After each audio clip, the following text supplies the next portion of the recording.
Aku Dewi, janda satu anak. Namanya Rizky, umur 7 tahun. Rambutnya hitam legam, matanya bulat besar, persis seperti almarhum bapaknya. Setiap kali dia tersenyum, hatiku menghangat, tapi juga perih. Perih karena tahu betapa kerasnya aku harus berjuang agar senyum itu tidak pudar. Hidup kami sederhana, bahkan cenderung susah. Seringkali, sederhana itu hanya kata lain untuk kurang. Kurang makan, kurang pakaian, kurang segalanya. Suamiku, almarhum Budi, meninggal 3 tahun lalu. Kecelakaan kerja. Truk yang dikendarainya terguling di tikungan tajam menimpa tubuhnya. Kabar itu datang seperti petir di siang bolong. Dunia rasanya runtuh. Aku ingat bagaimana aku menggenggam tangan Rizky yang saat itu baru 4 tahun berusaha tegar di depan anakku, padahal hatiku hancur berkeping-keping. Uang santunan dari perusahaan tidak seberapa, hanya cukup untuk biaya pemakaman, sedikit sisa untuk makan dan sewa kontrakan selama beberapa bulan. Setelah itu aku harus banting tulang sendiri. Tidak ada siapa-siapa lagi yang bisa kuandalkan. Aku kerja serabutan. Apa saja yang penting ada uang masuk. Pagi-pagi buta, aku sudah mengetuk pintu rumah-rumah tetangga menawarkan jasa cuci baju. Tanganku sering lecet, kulitku kasar karena sabun. Siang hari kalau ada panggilan, aku bantu di warung Bu Lastri, mencuci piring atau melayani pembeli. Upahnya kecil, hanya cukup untuk makan hari itu. Malamnya kadang aku menerima jahitan kecil-kecilan dari tetangga, menambal baju atau memperbaiki resleting. Mataku sering pedih karena begadang di bawah lampu remang-remang. Tidurku tidak pernah nyenyak. Selalu ada pikiran yang berputar di kepala. Besok makan apa? Rizky butuh apa? Rizky adalah duniaku. Setiap kali melihat dia makan nasi dengan lauk seadanya, kadang hanya tempe goreng atau kerupuk, hatiku perih. Anak seusianya seharusnya bisa makan enak, bermain tanpa beban. Tapi Rizky tidak pernah mengeluh. Dia anak yang pengertian. "Ibu, ini sudah enak," katanya suatu kali saat aku merasa bersalah hanya bisa memberinya nasi dengan kecap. Kata-kata itu justru semakin membebaniku. Aku ingin dia sekolah yang layak, makan yang bergizi, dan punya masa depan lebih baik. Pikiran itu terus menghantuiku setiap malam saat Rizky sudah terlelap di sampingku. Aku harus cari cara yang lebih baik, yang bisa menghasilkan lebih banyak. Suatu sore saat aku pulang dari warung Bu Lastri, aku melihat beberapa tukang pijat di pinggir jalan. Mereka duduk di kursi plastik, beralaskan tikar seadanya, menunggu pelanggan. Kebanyakan supir truk atau kernet yang baru saja menempuh perjalanan jauh. Terlihat lelah dan pegal. Mereka tampak santai, sesekali mengobrol dengan pelanggan.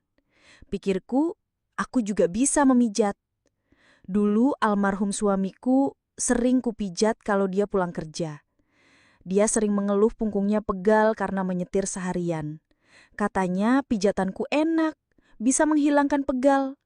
Dia bahkan sering bilang, "Kalau kamu buka pijat, pasti lakui." Dulu aku hanya tertawa. Sekarang kata-kata itu terngiang lagi. Mungkin ini jalanku, jalan keluar dari kesulitan ini. Aku mulai dengan modal seadanya. Sebuah tikar lusuh pemberian Bu Lastri, minyak urut murahan yang kubeli di warung kelontong, dan sebotol air minum untuk pelanggan. Lokasinya di pinggir Jalan Raya Pantura, tidak jauh dari warung Bu Lastri. Aku memilih tempat itu karena ramai, banyak truk dan bus yang lewat. Awalnya, aku malu, terbiasa kerja di dalam rumah, di balik tembok. Sekarang harus duduk di pinggir jalan, menawarkan jasa. Rasanya seperti semua mata memandangku, menilaiku. Tapi demi Rizky, rasa malu itu kutelan. Aku memejamkan mata sejenak, membayangkan wajah Rizky yang tersenyum. Rasa malu itu langsung sirna, digantikan oleh tekad membara. Hari pertama, aku duduk dari pagi sampai sore. Panas matahari menyengat kulit. Debu jalanan berterbangan setiap kali truk melintas. Suara klakson dan deru mesin memekakkan telinga. Tidak ada satupun pelanggan yang menghampiriku. Mereka hanya lewat, melirik sekilas, lalu melanjutkan perjalanan. Aku merasa kecil, tidak terlihat.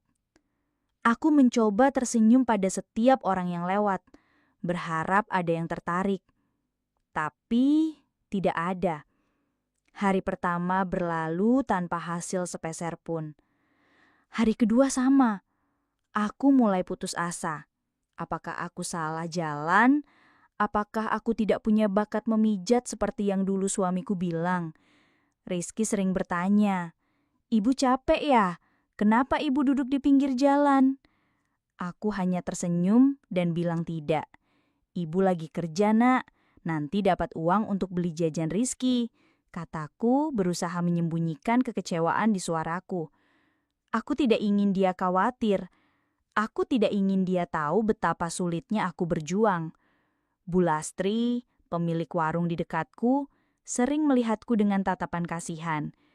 Kadang dia memberiku segelas teh hangat atau sepiling nasi sisa dagangannya. "Sabar, Wi, rezeki itu ada jalannya," katanya suatu kali. Kata-katanya sedikit menghibur, tapi perutku tetap melilit. Minggu pertama berlalu, hanya ada 1-2 pelanggan. Itu pun hanya pijat ringan. Bayarannya tidak seberapa, cukup untuk beli beras dan sedikit sayur. Uang itu habis dalam sekejap. Aku sering menangis diam-diam di malam hari setelah Rizky tidur lelap di sampingku. Air mataku membasahi bantal. Apakah ini jalan yang benar?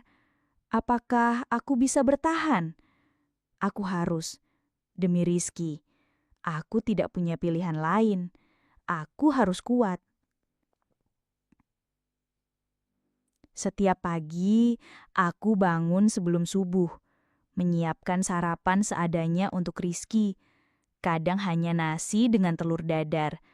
Setelah itu, aku mengantarnya ke sekolah dasar yang letaknya tidak terlalu jauh dari kontrakan kami. Aku selalu mencium keningnya sebelum dia masuk gerbang, mendoakan yang terbaik untuknya. Setelah itu, aku langsung menuju lapak pijatku, berharap hari ini akan lebih baik. Aku membersihkan tikar yang sudah semakin lusuh, menata botol minyak, dan duduk menunggu. Panas matahari mulai terasa sejak pagi. Debu jalanan yang tak henti-hentinya, semua terasa berat. Tubuhku sering pegal, punggungku sakit karena terlalu lama duduk di tikar. Tapi setiap kali teringat wajah Rizky, semangatku kembali. Aku harus kuat. Pelanggan pertamaku yang benar-benar membayar adalah Pak Karto, seorang kakek tua-tua yang sering lewat dengan sepeda ontelnya. Dia hanya minta pijat kaki, kakinya bengkak katanya. Aku memijatnya dengan hati-hati, berusaha selembut mungkin. Bayarannya kecil, hanya beberapa ribu, tapi aku bersyukur. Itu adalah uang pertamaku dari usaha pijat ini. Rasanya seperti secercah harapan di tengah kegelapan. Setelah itu, ada beberapa sopir truk yang mampir. Mereka kebanyakan minta pijat punggung dan pundak. Mereka tidak banyak bicara, hanya mengeluh pegal dan capek. Aku memijat dengan sekuat tenaga, berharap mereka puas dan kembali lagi. Aku selalu bertanya, "Bagaimana, Pak? Sudah enakan?"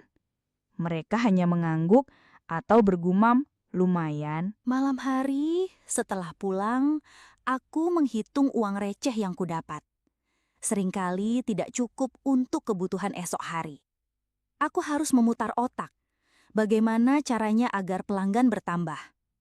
Aku mulai memperhatikan tukang pijat lain di sekitar sini. Mereka punya banyak pelanggan, bahkan ada yang sampai antre. Apa bedanya denganku? Aku tidak tahu.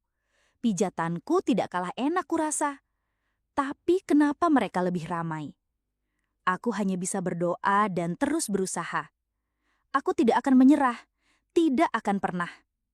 Demi Rizky, aku akan melakukan apa saja. Aku akan terus duduk di pinggir jalan ini, menunggu, berharap, dan memijat. Minggu-minggu berikutnya ada sedikit perubahan. Perubahan yang sangat kuharapkan. Pelanggan mulai bertambah. Mungkin dari mulut ke mulut. Atau mungkin karena aku mulai sedikit lebih berani menyapa orang yang lewat. Supir truk yang pernah kupijat, Mas Joni, datang lagi dan membawa temannya, Bang Rio. Mereka bilang pijatanku lumayan, bisa menghilangkan pegal setelah perjalanan jauh. Hati kecilku senang. Pujian sederhana itu rasanya seperti siraman air dingin di tengah teriknya matahari. Sedikit demi sedikit, lapak pijatku mulai dikenal. Aku mulai bisa membeli lauk yang lebih bervariasi untuk Rizky. Kadang ayam, kadang telur, kadang ikan asin yang dia suka. Rizky terlihat lebih ceria. Dia sering bercerita tentang teman-temannya di sekolah, tentang pelajaran barunya. Melihatnya bisa tertawa lepas, itu sudah cukup bagiku. Aku juga mulai bisa menabung sedikit demi sedikit untuk kebutuhan tak terduga. Uang kontrakan tidak lagi menjadi momok yang menakutkan setiap bulan. Bu Lastri, yang awalnya hanya kasihan, sekarang sering mengajakku ngobrol. Dia bilang, "Dewi, pijatanmu memang enak, banyak yang bilang begitu. Sopir-sopir itu kalau ngopi di warungku sering cerita tentang pijatanmu." Aku tersenyum, pujian itu memberiku semangat. Aku mulai berpikir, mungkin aku memang punya bakat di sini. Mungkin pijatan ini memang jalanku. Pelanggan yang datang semakin beragam, tidak hanya sopir truk, tapi juga pedagang yang lewat. Bahkan beberapa warga lokal dari kampung sebelah yang mendengar kabar tentang pijatanku. Mereka semua mengeluh pegal dan capek. Ada yang minta pijat kepala, ada yang minta pijat kaki, ada juga yang minta pijat seluruh badan. Aku melayani mereka dengan ramah dan profesional. Aku selalu berusaha memberikan pijatan terbaikku. Fokus pada titik-titik pegal yang mereka keluhkan. Aku ingin mereka puas, agar mereka kembali lagi. Namun, seiring bertambahnya pelanggan, ada hal-hal baru yang mulai muncul. Hal-hal yang membuatku tidak nyaman. Beberapa pelanggan mulai berani bicara lebih dari sekadar keluhan pegal. Ada yang memuji kecantikanku, ada yang mencoba menyentuh tanganku lebih lama dari seharusnya saat membayar atau saat aku membantunya bangun. Aku mencoba mengabaikannya. Aku hanya ingin bekerja. Aku hanya ingin mendapatkan uang halal untuk Rizky. Suatu sore, saat matahari mulai condong ke barat, seorang pelanggan, Mas Bayu, datang. Dia seorang pemuda, sepertinya kernet truk, badannya kekar. Dia meminta pijat seluruh badan. Aku tidak curiga. Saat memijat punggungnya, tangannya tiba-tiba meraih tanganku dan mengarahkannya ke area terlarang. Aku terkejut. Darahku berdesir dingin. Langsung kutarik tanganku, seolah tersengat listrik. "Maaf mas, saya hanya pijat biasa," kataku. Suaraku sedikit bergetar, berusaha tetap tenang. Mas Bayu tersenyum miring. Senyum yang membuatku merinding. "Ayolah mbak, sedikit saja. Nanti saya kasih uang lebih, 2 kali lipat dari harga biasa." Aku menggeleng, menatap matanya tegas. "Tidak mas, saya tidak bisa." Dia mendesah kecewa, tapi tidak memaksa. Dia membayar pejatannya sesuai harga biasa dan pergi. Aku menghela napas lega setelah dia pergi. Kejadian itu membuatku gelisah sepanjang malam. Aku tidak nyaman. Rasanya seperti ada kotoran yang menempel di tanganku. Tapi pikiran tentang uang lebih itu sempat terlintas di kepalaku. 2 kali lipat. Itu jumlah yang lumayan bagiku saat itu. Uang lebih itu bisa untuk beli sepatu baru Rizky yang sudah bolong. Atau bayar uang ekstrakurikuler di sekolahnya yang sebentar lagi harus dibayar. Aku menepis pikiran itu jauh-jauh. Aku tidak akan melakukan hal seperti itu. Aku punya harga diri. Aku tidak akan mengotori diriku demi uang. Beberapa hari kemudian, kejadian serupa terulang. Kali ini dari pelanggan lain, seorang pria parubaya yang sering kupijat, Pak Slamet. Dia lebih berani. Dia tidak mencoba meraih tanganku, tapi dia langsung menawariku uang 2 kali lipat dari harga pijat biasa, hanya untuk sentuhan di area tertentu. Dia berbicara dengan suara rendah, seolah itu adalah hal yang biasa. "Mbak Dewi, saya tahu kamu butuh uang. Bagaimana kalau saya kasih lebih? Hanya sentuhan saja, tidak lebih. Kamu tidak perlu melakukan apa-apa lagi," katanya. Matanya menatapku lekat. Aku menolak lagi, dengan tegas. "Maaf, Pak, saya tidak melayani itu." Dia hanya mengangguk dan pergi, tanpa menunjukkan kekecewaan yang berarti. Seolah-olah dia sudah terbiasa dengan penolakan. Meskipun aku menolak, tawaran uang itu terus terngiang di kepalaku. 2 kali lipat. Itu jumlah yang lumayan bagiku saat itu. Aku mulai membandingkan dengan penghasilanku sehari-hari yang pas-pasan. Aku tahu itu salah. Aku tahu itu tidak benar. Tapi kebutuhan Rizky terus mendesak. Aku merasa terjebak di antara 2 pilihan sulit. Pilihan antara menjaga harga diri dan kehormatan atau mendapatkan uang lebih untuk memastikan Rizky bisa makan dan sekolah dengan layak. Aku sering memandangi wajah Rizky saat dia tidur. Wajah polos itu. Dia tidak tahu betapa kerasnya ibunya berjuang. Dia tidak tahu betapa seringnya ibunya harus menelan ludah, menahan rasa malu, menahan godaan. Aku ingin memberikan yang terbaik untuknya. Tapi terbaik itu seringkali membutuhkan uang. Dan uang itu kadang datang dari jalan yang tidak ingin kutempuh. Aku mulai melihat tukang pijat lain di sekitar Pantura. Beberapa dari mereka aku tahu melayani hal-hal yang lebih dari sekedar pijat. Mereka punya penampilan yang lebih mencolok, pakaian yang lebih terbuka, dan mereka terlihat lebih makmur. Pikiranku mulai berkelana. Apakah mereka juga memulai seperti aku? Apakah mereka juga terpaksa karena kebutuhan? Aku tidak tahu. Aku hanya bisa melihat hasil akhirnya. Setiap kali ada pelanggan yang mencoba berani, aku selalu menolak. Tapi setiap penolakan itu, ada suara kecil di kepalaku yang berbisik. Bagaimana kalau lain kali? Bagaimana kalau Rizky sakit lagi? Bagaimana kalau ada kebutuhan mendesak yang tidak bisa ditunda? Suara itu semakin lama semakin kuat. Aku merasa seperti ada pertarungan di dalam diriku, pertarungan antara prinsip dan kenyataan. Aku tidak tahu sampai kapan aku bisa terus menolak godaan ini. Aku lelah. Lelah dengan perjuangan yang tak bergusendaan, lelah dengan uang yang selalu kurang, lelah dengan kekhawatiran akan masa depan Rizky. Aku hanya ingin Rizky bahagia, dan jika kebahagiaannya harus dibayar dengan sedikit dari diriku, apakah itu sepadan? Pertanyaan itu terus menghantuiku, tanpa jawaban pasti. Aku hanya bisa berharap, semoga aku tidak pernah sampai pada titik itu. Tapi aku tahu, kenyataan hidup seringkali lebih kejam dari harapan. Kebutuhan Rizky semakin banyak. Ini bukan lagi sekedar sepatu bolong atau uang les tambahan. Ini sudah menyangkut hal-hal mendasar yang membuatku tercekik. Uang sekolah naik lagi. Katanya ada biaya pembangunan gedung baru. Rizky butuh buku baru. Seragamnya mulai sempit dan warnanya sudah pudar. Teman-temannya di sekolah mulai punya sepeda. Sementara Rizky masih jalan kaki. Dia tidak pernah mengeluh, tapi aku tahu dia memendam keinginan itu. Aku melihat tatapan iri di matanya setiap kali teman-temannya bersepeda ria di depannya.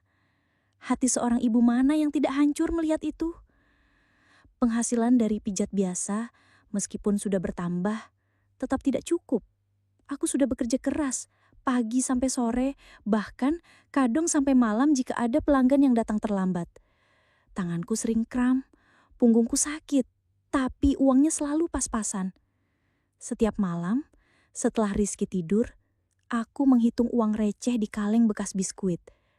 Angka itu tidak pernah cukup untuk menutupi semua kebutuhan. Aku merasa seperti berlari di tempat, tidak pernah maju. Suatu malam, ketakutanku menjadi kenyataan.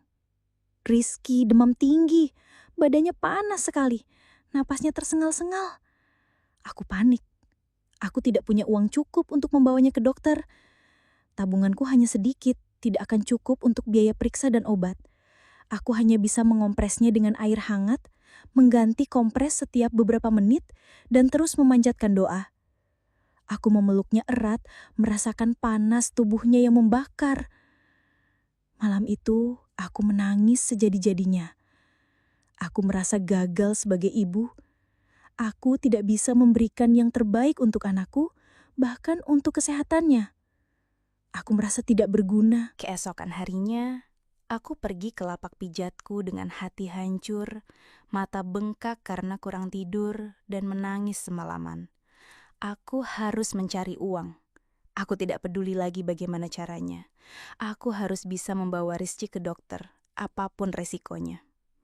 Saat itu, Mas Bayu, pelanggan yang pernah menawariku uang lebih untuk sentuhan, datang lagi. Dia melihat wajahku yang murung.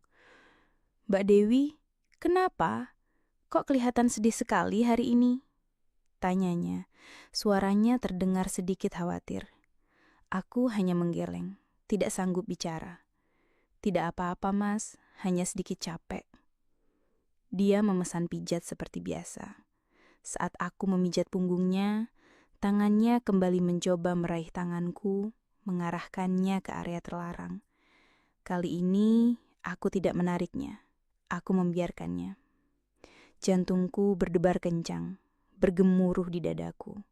Rasa malu dan jijik bercampur aduk, seperti lumpur kotor yang mengotori jiwaku. Tapi, pikiran tentang Rizky di rumah yang demam, wajahnya yang pucat, lebih kuat dari segalanya. "Jadi, bagaimana Mbak? Mau uang lebih? 2 kali lipat dari harga biasa. Hanya sentuhan saja," bisiknya. Suaranya rendah dan penuh harap. Aku menunduk, tidak berani menatap matanya. "Berapa, Mas?" tanyaku. Suaraku nyaris tak terdengar. Aku sudah tidak peduli lagi dengan harga diri. Yang ada di pikiranku hanya Rizky. 50.000 Mbak, katanya. 50.000. Jumlah yang sangat besar bagiku saat itu. Cukup untuk membawa Rizky ke dokter dan membeli obat. Aku mengangguk pelan. "Baik, Mas." Dia tersenyum puas. Aku melakukan apa yang dia minta. Tanganku gemetar saat menyentuh kulitnya. Aku merasa kotor, sangat kotor. Aku memejamkan mata, membayangkan wajah Rizky yang tersenyum, wajahnya yang sehat. Saat dia meletakkan beberapa lembar uang di tanganku, jumlahnya tepat 50.000. Rasa lega itu mengalahkan segalanya. Uang ini bisa untuk Rizky. Aku langsung membereskan lapakku setelah itu. Aku tidak peduli jika ada pelanggan lain yang datang. Aku langsung pulang, setengah berlari, membawa Rizky ke klinik terdekat. Dokter bilang dia hanya demam biasa, tapi butuh obat penurun panas dan antibiotik. Aku membeli obatnya, dan Rizky mulai membaik. Melihatnya bisa tertawa dan bermain lagi, hatiku sedikit tenang. Uang itu memang kotor. Uang itu didapat dari cara yang tidak pernah kubayangkan. Tapi uang itu menyelamatkan Rizky. Sejak hari itu, aku mulai berubah. Rasa malu itu masih ada, tapi mulai menipis. Seperti lapisan tipis yang lama-lama terkikis oleh kebutuhan. Aku mulai berpikir, ini hanya pekerjaan. Ini demi Rizky. Pelanggan yang meminta layanan khusus mulai bertambah. Aku tidak lagi menolak. Aku hanya menetapkan harga. Harga yang lebih tinggi dari pijat biasa. Aku tahu ini salah, tapi aku tidak punya pilihan lain. Aku mulai terbiasa dengan sentuhan-sentuhan itu. Awalnya aku memejamkan mata, membayangkan wajah Rizky yang sehat, wajahnya yang ceria. Lama-lama aku menjadi mati rasa. Ini hanya transaksi, uang untuk kebutuhan. Aku menjadi lebih berani, lebih lugas dalam negosiasi. Aku tahu batasanku, tapi batas itu semakin lama semakin kabur. Aku tahu aku tidak akan melakukan lebih dari sentuhan, setidaknya untuk saat ini. Tapi siapa yang tahu apa yang akan terjadi nanti? Aku tidak pernah bercerita pada siapapun tentang ini. tidak pada Bulastri, tidak pada tetangga. Ini rahasiaku, rahasia yang memberiku uang lebih untuk menghidupi Rizky. Rahasia yang membuatku bisa tidur lebih nyenyak karena tidak lagi terlalu khawatir akan uang. Aku merasa seperti hidup dalam dua dunia. Dunia Dewi, si ibu tunggal yang baik hati, yang bekerja keras sebagai tukang pijat biasa di mata orang-orang. Dan Dewi, si tukang pijat yang melayani hal terlarang yang hanya diketahui oleh beberapa pelanggan dan diriku sendiri. Aku sangat hati-hati menjaga rahasia ini. Setiap kali ada pelanggan yang meminta layanan khusus, aku selalu memastikan tidak ada orang lain di sekitar lapakku. Aku akan menutupi diri dengan kain agar tidak terlihat dari jalan. Aku akan berpura-pura sedang memijat biasa jika ada orang yang lewat. Aku tidak ingin ada yang curiga. Aku tidak ingin Rizky tahu. Aku tidak ingin dia malu memiliki ibu sepertiku. Aku mulai melihat diriku dengan cara yang berbeda. Aku bukan lagi Dewi yang lemah, yang hanya bisa pasrah pada keadaan. Aku adalah Dewi yang berani, yang bisa mengambil keputusan sulit demi anaknya. Uang yang kudapat memang kotor, tapi uang itu memberiku kekuatan. Kekuatan untuk membeli makanan yang lebih baik, untuk membayar uang sekolah Rizky tepat waktu, untuk membelikannya mainan yang dia inginkan. Aku bahkan bisa menabung sedikit demi sedikit untuk membeli rumah kecil suatu hari nanti. Rumah yang layak, bukan kontrakan sempit ini. Suara-suara di kepalaku yang dulu berteriak, "Salah!" kini mulai meredup. Digantikan oleh suara lain yang berbisik, "Ini demi Rizky. Ini adalah pengorbanan. Kamu melakukan ini untuk anakmu." Aku berpegangan pada pemikiran itu. Ini adalah pengorbananku. Pengorbanan yang tidak akan pernah diketahui siapapun. Dan aku akan memastikan itu tetap menjadi rahasia. Selamanya. Setelah beberapa waktu berlalu, aku menyadari satu hal penting. Pelanggan, terutama yang mencari layanan khusus, tidak hanya mencari pijatan yang enak atau sentuhan yang memuaskan. Mereka juga mencari sesuatu yang lain. Daya tarik. Penampilan juga penting. Pelanggan suka yang cantik dan menarik. Aku melihat tukang pijat lain yang lebih ramai. Mereka semua punya penampilan yang lebih mencolok, lebih terawat. Aku mulai berpikir, mungkin aku harus berubah. Bukan untuk orang lain, tapi untuk diriku sendiri, untuk usahaku, dan tentu saja untuk Rizky. Aku mulai berdandan. Bukan dandan menor yang tebal dan norak, tapi lebih rapi dan menarik. Aku mulai memperhatikan caraku berpakaian. Dulu, aku hanya memakai baju-baju seadanya, yang penting bersih dan menutupi tubuh. Sekarang, aku mulai memilih pakaian yang sedikit lebih modis, yang bisa menonjolkan bentuk tubuhku tanpa terlihat vulgar. Misalnya, atasan dengan sedikit kerah rendah atau blus yang pas di badan.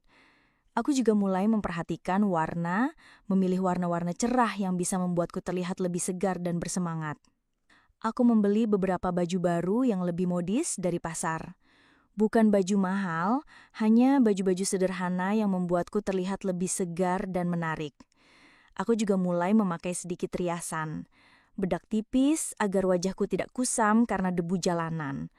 Lipstik warna natural yang membuat bibirku terlihat lebih berisi. Dan sedikit pensil alis agar mataku terlihat lebih hidup. Rambut kusisir rapi, kadang kubiarkan terurai panjang, kadang kugelung sederhana. Perubahan ini membuatku merasa lebih percaya diri.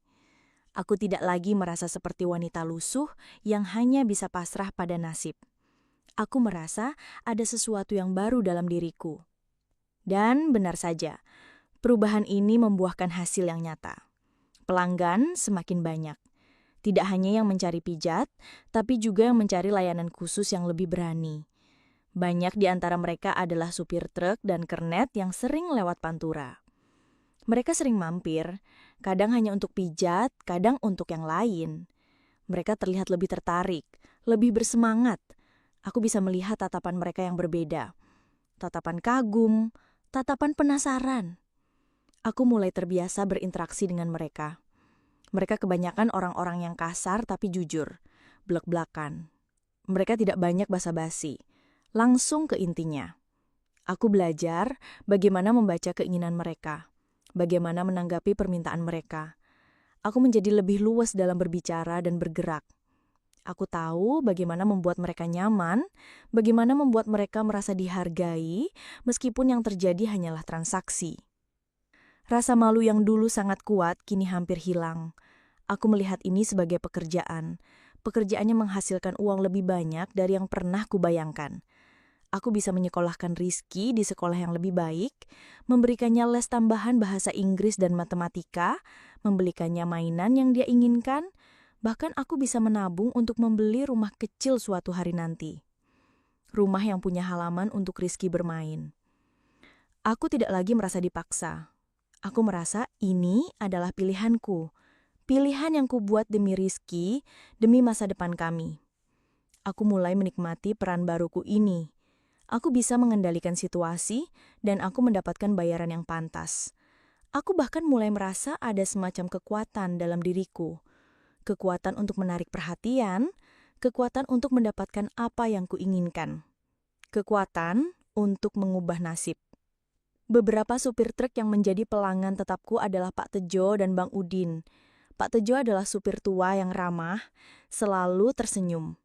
Bang Udin lebih muda, badannya kekar dan dia sering bercanda. Mereka sering mampir setiap kali lewat. Mereka tahu apa yang mereka mau dan aku tahu bagaimana memberikannya. Transaksi kami selalu lancar, tanpa drama.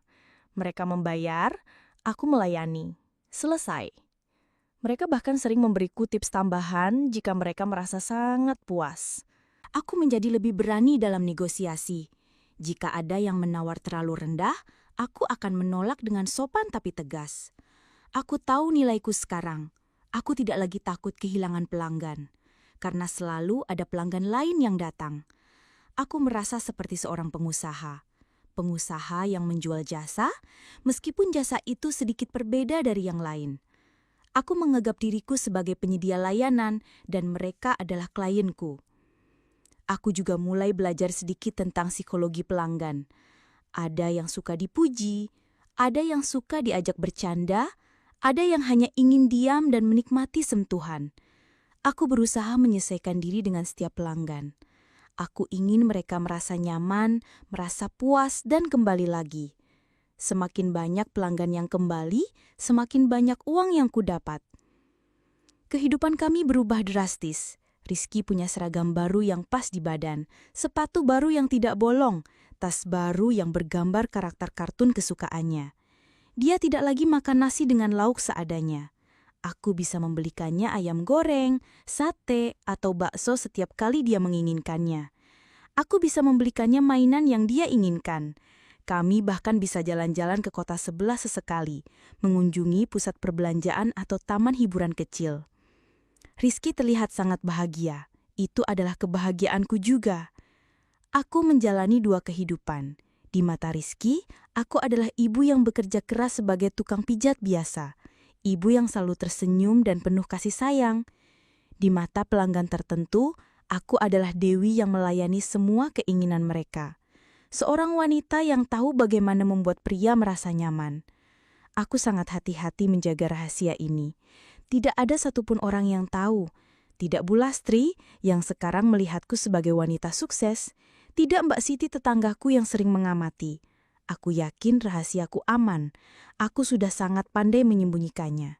Dan aku akan terus menjaganya demi Rizky.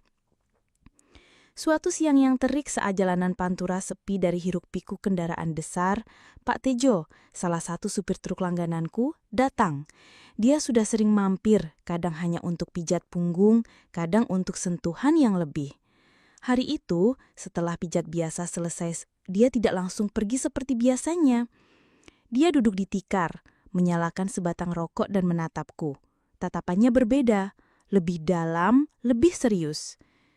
"Dewi," katanya. Suaranya pelan, hampir berbisik di antara deru angin dan suara jangkrik siang. "Aku mau yang lain." Jantungku langsung berdebar. Aku tahu maksudnya. Aku sudah lama menduga ini akan terjadi. Beberapa kali, ada pelanggan lain yang mencoba menanyakan hal serupa, tapi aku selalu mengalihkan pembicaraan atau menolak dengan halus. Tapi ini Pak Tejo, dia pelanggan tetap dan dia selalu sopan. "Yang mana Pak?" tanyaku.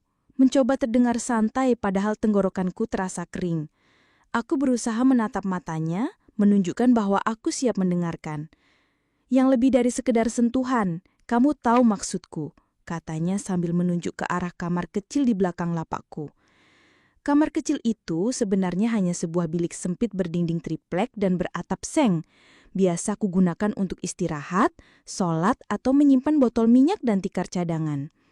Di dalamnya hanya ada tikar lusuh dan bantal. Tempat itu jauh dari kata nyaman, apalagi untuk hal seperti itu. Keraguan melanda diriku. Ini adalah langkah yang jauh lebih berani. Ini adalah batas yang belum pernah kulewati. Aku sudah melayani sentuhan, tapi layanan tubuh secara penuh, itu adalah hal yang berbeda. Aku membayangkan wajah Rizky. Aku membayangkan pandangan Bu Lastri jika dia tahu. Rasa takut dan malu kembali menyeruak. Lebih kuat dari sebelumnya. "Berapa, Pak?" tanyaku. Suaraku sedikit tercekak, hampir tidak keluar. Aku tahu aku harus menanyakan harganya.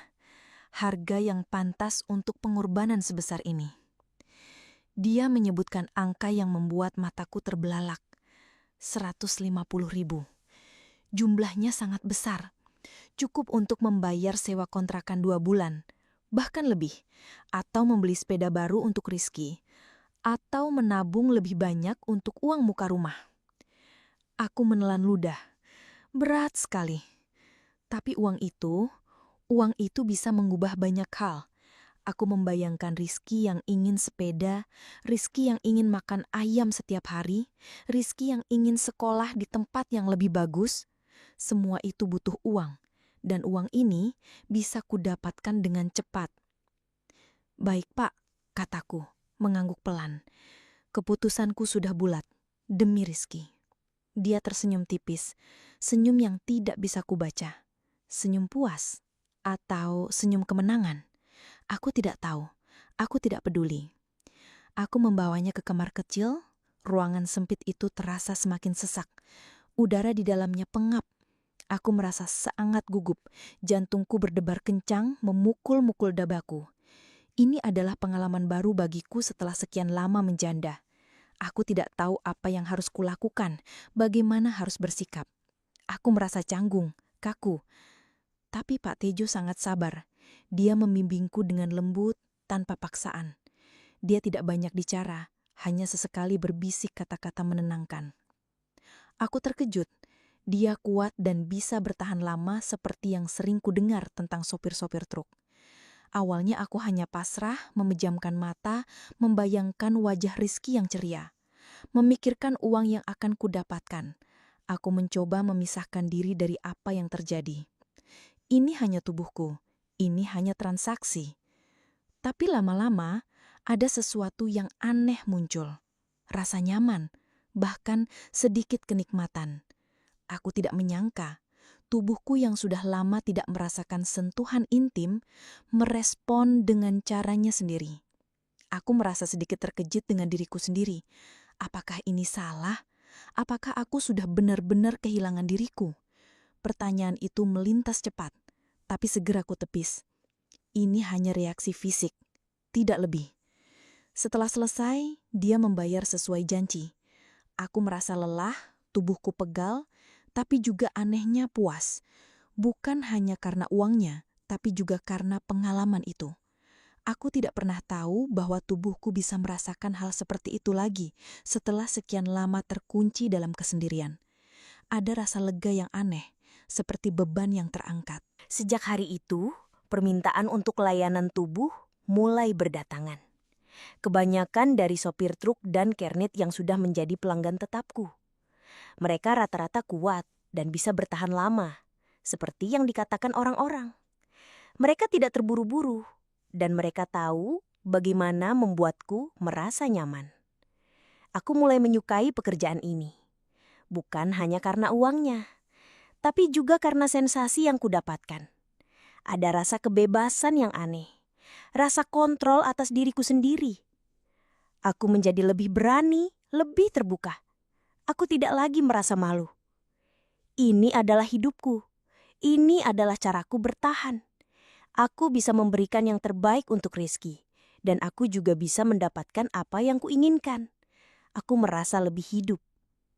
Kehidupan kami berubah drastis. Rizky punya seragam baru, sepatu baru, tas baru. Dia tidak lagi makan nasi dengan lauk seadanya. Aku bisa membelikannya ayam goreng, sate, atau bakso setiap kali dia menginginkannya. Aku bisa membelikan mainan yang dia inginkan. Kami bahkan bisa jalan-jalan ke kota sebelah sesekali, mengunjungi pusat perbelanjaan atau taman hiburan kecil. Rizky terlihat sangat bahagia. Itu adalah kebahagiaanku juga. Aku melihat senyumnya dan semua keraguan menghilang. Aku menjalani dua kehidupan. Di mata Rizky, aku adalah ibu yang bekerja keras sebagai tukang pijat biasa. Ibu yang selalu tersenyum dan penuh kasih sayang. Di mata pelanggan tertentu, aku adalah Dewi yang melayani semua keinginan mereka. Seorang wanita yang tahu bagaimana membuat pria merasa nyaman dan puas. Aku sangat hati-hati menjaga rahasia ini. Tidak ada satupun orang yang tahu. Tidak Bu Lastri, yang sekarang melihatku sebagai wanita sukses. Tidak Mbak Siti, tetanggaku yang sering mengamati. Dia hanya tahu aku semakin makmur. Aku yakin rahasiaku aman. Aku sudah sangat pandai menyembunyikannya. Dan aku akan terus menjaganya. Demi Rizky, aku tidak akan membiarkan siapapun menghancurkan kebahagiaan kecil yang sudah kudapatkan ini. Hidupku sekarang jauh lebih baik. Sangat jauh lebih baik dari yang pernah kubayangkan saat pertama kali menggelar tikar lusuh di pinggir jalan ini. Aku punya banyak pelanggan tetap, terutama sopir-sopir truk seperti Kang Dedi yang terkenal kuat dan bisa lama. Atau Pak Jaya yang selalu ramah dan memberiku tips besar. Uangku banyak. Kaleng bekas biskuitku kini selalu penuh. Dan aku sudah bisa menabung cukup untuk uang muka rumah kecil yang layak. Lengkap dengan 2 kamar dan halaman depan untuk Rizky bermain. Rizky tumbuh sehat, ceria, dan tidak pernah lagi kekurangan apapun. Dia punya sepeda baru, buku-buku pelajaran yang lengkap, dan seragam bersih setiap hari. Aku merasa tenang, setidaknya dari segi finansial. Aku semakin menikmati pekerjaanku. Setiap hari adalah petualangan baru. Aku bertemu banyak orang, mendengar banyak cerita dari berbagai daerah. Ada sopir yang bercerita tentang keluarganya di kampung, ada yang mengeluh tentang jalanan yang rusak, ada yang hanya ingin mengobrol ringan, dan yang paling penting, aku mendapatkan apa yang kuinginkan. Aku merasa kuat, mandiri, dan berkuasa atas hidupku sendiri. Aku tidak lagi merasa menjadi korban keadaan. Aku adalah penentu nasibku. Aku selalu pulang sebelum Rizky pulang sekolah. Ini adalah aturan tak tertulis yang selalu kutepati. Aku membersihkan diri, mengganti pakaian, dan memastikan tidak ada bau atau tanda apapun yang bisa membuatnya curiga. Aku selalu berusaha menjadi ibu yang sempurna di depannya. Ibu yang bersih, rapi, dan penuh kasih sayang. Dan sejauh ini, aku berhasil. Rizky tidak pernah bertanya apa-apa. Dia hanya tahu ibunya bekerja keras sebagai tukang pijat. Suatu sore, saat aku sedang memijat seorang pelanggan, seorang pedagang dari kota sebelah, aku melihat mobil hitam mewah berhenti di seberang jalan. Mobil itu terlihat sangat mahal. Bukan mobil biasa yang sering lewat di Pantura. Jendela mobil terbuka sedikit, dan aku merasa ada sepasang mata yang mengamatiku. Aku mencoba tidak peduli. Mungkin hanya orang lewat yang sedang istirahat. Tapi mobil itu tidak bergerak. Dia tetap di sana sampai aku selesai dengan pelanggan itu. Bahkan sampai pelanggan itu pergi.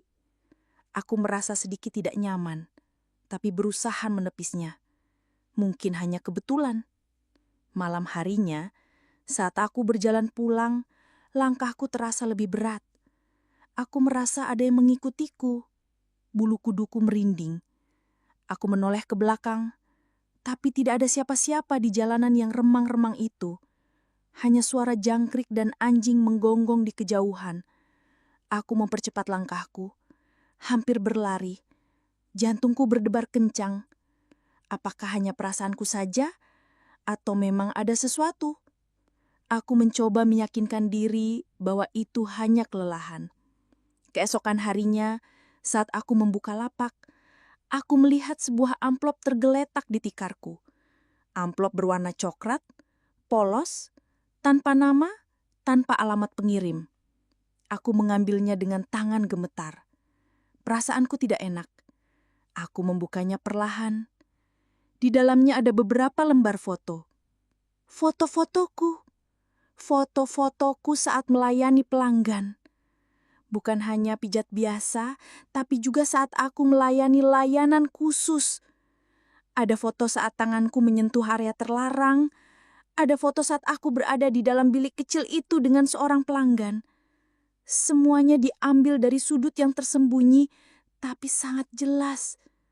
Darahku berdesir dingin. Seluruh tubuhku terasa lemas. Siapa yang mengambil foto ini? Bagaimana bisa? Aku melihat sekeliling, tapi tidak ada siapa-siapa. Lapak masih sepi. Aku merasa panik. Rahasiaku terbongkar. Semua yang selama ini kujaga mati-matian, kini ada di tangan orang lain. Aku membayangkan jika foto-foto ini sampai ke tangan Bu Lastri, atau lebih parah lagi, sampai ke tangan Rizky. Aku tidak sanggup membayangkan itu. Tiba-tiba, sebuah mobil hitam mewah yang kemarin kulihat kembali berhenti di seberang jalan. Kali ini, jendela mobil terbuka penuh. Di dalamnya, duduk seorang pria paruh baya dengan setelan rapi. Wajahnya asing bagiku, belum pernah kulihat sebelumnya. Dia memiliki senyum tipis di wajahnya. Senyum yang tidak sampai ke matanya. Matanya dingin, tajam, tapi ada kilatan aneh di sana. Seolah dia sedang menikmati ketakutanku. Dia tidak mengatakan apa-apa, hanya menatapku lurus. Aku merasa seluruh tubuhku membeku. Ketakutan yang luar biasa merayapi diriku, dari ujung kaki sampai ujung kepala. Aku tidak bisa bergerak, tidak bisa bicara. Pria itu mengangkat tangannya, melambaikan sebuah amplop yang sama persis dengan yang ada di tanganku. Amplop coklat yang berisi foto-foto rahasiaku. Lalu dia mengangguk pelan. Senyumnya semakin lebar dan mobilnya melaju pergi, meninggalkan aku terpaku di tempat dengan amplop berisi foto-foto rahasiaku yang kini tidak lagi menjadi rahasia. Aku tidak tahu siapa dia atau apa yang dia inginkan. Tapi satu hal yang pasti, hidupku tidak akan pernah sama lagi. Semua kebahagiaan yang kurasakan, semua ketenangan yang kudapatkan, kini terancam. Aku tidak tahu apa yang akan terjadi selanjutnya. Aku hanya bisa berdiri di sana, menatap jalanan Pantura yang kini terasa begitu asing dan menakutkan.